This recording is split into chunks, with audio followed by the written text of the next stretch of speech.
नमस्कार, आप देख रहे हैं पोस्ट टू पिलर और इस वक्त हम मौजूद हैं एक युवा नेता कहिए या युवा समाज सेवी कहिए, राष्ट्रीय युवा संगठन के अध्यक्ष हैं।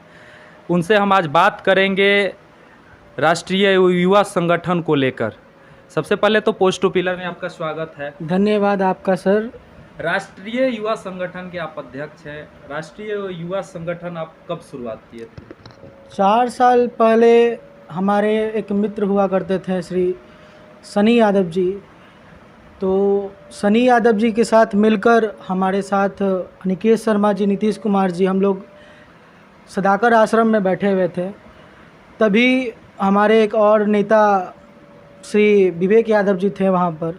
उन्होंने ही बोला कि शुरुआत हमें करना पड़ेगा और समाज सेवी के रूप में एक शुरुआत करना चाहिए, क्योंकि शुरुआती दौर में बहुत दिक्कतें आती हैं। इसको देखते हुए हम लोग पहले सोचे कि एक संगठन बनाया जाए। हम लोग को लगा कि ये संगठन नहीं चल पाएगा या फिर नहीं हो पाएगा, लेकिन आज सनी यादव जी, अनिकेत शर्मा जी, नीतीश दिन के देन से आज ये संगठन बहुत ऊंचाइयों पर है।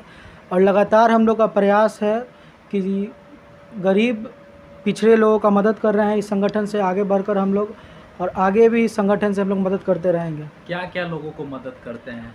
लगातार कोरोना का जो महामारी आया 2 सालों से हम लोगों ने लगातार खाना पानी वितरण किया, और इस बार हम लोगों ने लगातार 200 से 300 लोगों को ऑक्सीजन सिलेंडर मुहैया कराया, बेड मुहैया कराया, आईसीयू मुहैया कराया, वेंटिलेटर मुहैया कराया। और जिस तरह का से सरकार गरीब लोगों को बिल्कुल छोड़ दिया था, हम लोग ने प्रयास किया कि गरीब को हाथ पहुँच कर वहाँ पर उनके हाथ से हाथ मिलाकर उनका सहयोग करें, और अपने संगठन की तरफ से पूरा सहयोग किया गया हम लोग को गरीब की तरफ से। क्या लगता है कोविड काल के दौरान आपको तो बहुत सारे सीन देखने को मिले होंगे, आप कैसा महसूस कर रहे थे? बिल्कुल दर्दनाक, बहुत ही दर्दनाक हमें सीन देखा हमने।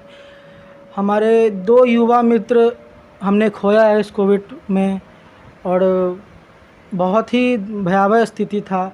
मतलब सरकार की तरफ से बिल्कुल सहयोग नहीं था। बस खुद से अपना थोड़ा बहुत हम लोग प्रयास कर अपने संगठन में को प्रयास कर थोड़ा गरीबों को मदद कर रहे थे। जहाँ तक हो सके वहाँ तक किया, लेकिन जो स्थिति थी बहुत भयावह थी। हम प्रार्थना करते कि आज के बाद कभी ऐसी स्थिति ना आए, कभी ऐसा भयानक परिस्थिति किसी को ना देखना पड़े। कब से आप गरीबों का सेवा का भाव कब से आप कर रहे हैं? हम लोग 3-4 सालों से लगातार, संगठन जब से बना है उससे पहले से ही हम लोग तैयारी कर रहे थे। संगठन बनने से पहले से ही करना है, और 3-4 साल से हम लोग लगातार गरीबों का सेवा का प्रयास कर रहे हैं। जहाँ तक हो सकता है हम लोग करते हैं। संगठन जब आपने बनाया तो क्या क्या परेशानियाँ आपके सामने आई थी? परेशानियाँ तो बहुत आई। हमें बहुत जगह से ये भी बोला गया कि ये सब मत करा करिए, आप लोग हमारे पार्टी में जुड़ जाए और आके हमारे पार्टी में आकर राजनीति करें। लेकिन हम लोग का लक्ष्य अभी राजनीति करना नहीं है।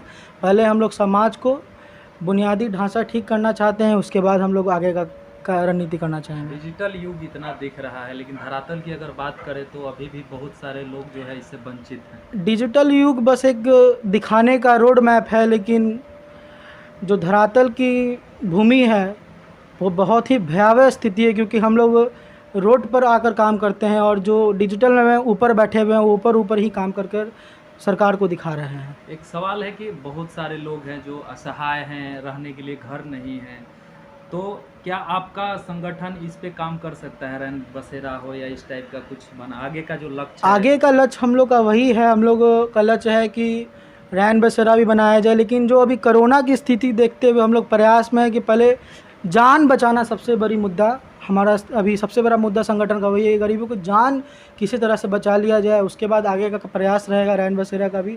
धीरे धीरे संगठन का विस्तार होगा तो सब कुछ होगा।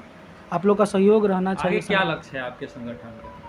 संगठन का हम लोग का प्रयास है कि हम लोग संगठन को बढ़ाएंगे।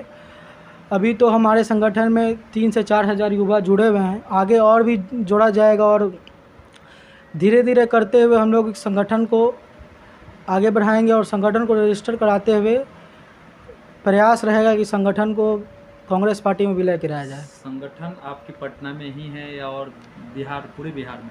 हम लोग का अभी पूरे बिहार में नहीं है, लेकिन लगभग 15 से 20 जिलों में हम लोग का संगठन पहुंच चुका है, और 1 से 2 सालों के अंदर में हम लोग का पूरे बिहार में उसका ऑफिस खुल जाएगा। जैसे पटना में आप लोग इतने एक्टिव होके काम करते हैं, तो और ज़िले में जो आपके संगठन और जिलों में भी है, फतुहा में भी हमारे विवेक यादव जी को जो मैंने बताया जो संस्थापक रह चुके हैं, वो भी फतुहा के निवासी है, वहाँ पर वो संगठन में आगे काम कर रहे हैं।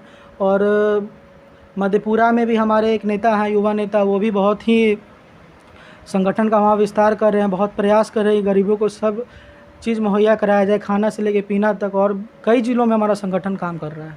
क्या लगता है अब इसके अलावा, जैसे संगठन के अलावा आपने एक बात कहा कि हम कांग्रेस में इसको विलय करेंगे, तो राजनीति में आपका क्या कदम बढ़ेगा? जी, राजनीतिक में तो कदम बढ़ेगा ही, लेकिन अभी नहीं बढ़ेगा, कुछ दिनों के बाद बढ़ेगा। कांग्रेस से हम लोग ऐसे जुड़े हुए हैं, कांग्रेस का पॉलिटिकल रूप से नहीं जुड़े हुए हैं, हम लोग कार्यशैली से उसके जुड़े हुए हैं कि कांग्रेस जो कार्य करती है उसके साथ मिलजुल कर हमारा संगठन भी कार्य कर रहा है, उसी के रूप में हम लोग कांग्रेस से विलय कर रहे हैं। कांग्रेस और आपका संगठन मतलब मिलते जुलते हुए हम लोग कार्य करते हैं उनके साथ। अब युवाओं को क्या प्रेरणा देंगे अब आपके साथ जो लोग काम करते हैं? हमारे साथ तो सारे युवा ही हैं, और उनको प्रेरणा यही है कि अब राजनीति में आने की उनको भी ज़रूरत है, क्योंकि अब जो राजनीतिक की स्थिति है उसको हम लोग को और ऊंचे स्तर पर लेके जाना पड़ेगा, और पढ़े लिखे युवा को ही आकर राजनीति में आने की ज़रूरत है, क्योंकि अब बिना शिक्षा की राजनीति अब बहुत हो गई, अब शिक्षा से राजनीति करने की ज़रूरत है हम लोग को।